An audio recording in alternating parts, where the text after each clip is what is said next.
Well, it's been an incredibly busy week, another busy week in Canberra.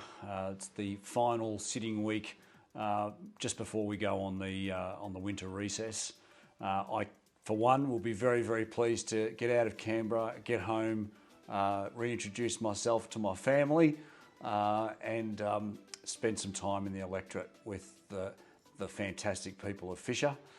So I'll be out and about in my electorate. But look, I just wanted to give you a bit of a wrap up. This week has been very telling. We've been holding the government to account in relation to the economy. We've seen that the economy continues to deteriorate. There's now a 50-50 chance of the economy sliding into recession. We've got inflation hovering around 7% now. And I want to ask you this question. Do you feel better off today than you did just 12 months ago? Do you feel better off today than you did 18 months ago? Well, chances are you've said no.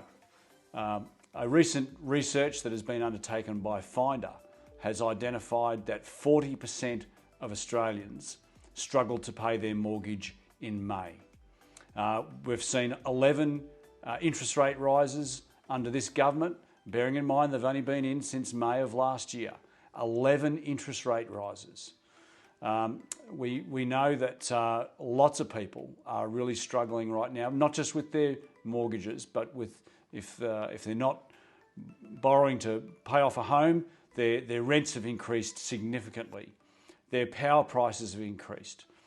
The cost of living, the cost of food has increased exponentially. Of course, when you increase the cost of fuel, you increase the cost of transport, and that reflects right through to the supermarket shelves. So everybody is doing it really tough. But we have to hold this government to account. We have to ensure that Australians are aware that the problems that they are experiencing with the economy, with the cost of living, is not because of the Kremlin, as the Prime Minister would have you believe. It's because of the policies that are coming out of Canberra.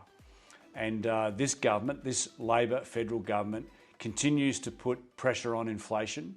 It is forcing the Reserve Bank to do the heavy lifting by continuing to increase the cash rates, because this federal government is not doing any work to take the pressure off inflation. We've seen numerous instances of the threat of a wage price cycle, a spiral going on as interest rates, or as the cost of inflation, the cost of living goes up.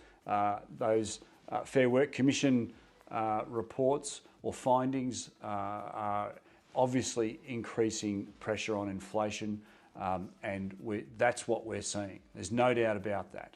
And the federal government just simply doesn't have a response to that. They are out of their depth, they're out of touch, and unfortunately, Australians are paying the price. So look, I'll be out and about in the electorate of Fisher. Please come up and say hello if you see me out and about. I don't bite, I'm a friendly guy. Please come up, say hello, introduce yourself, and I really look forward to getting home, getting amongst the good people of Fisher, and I'll see you at home for 5 weeks before I head back to Canberra again.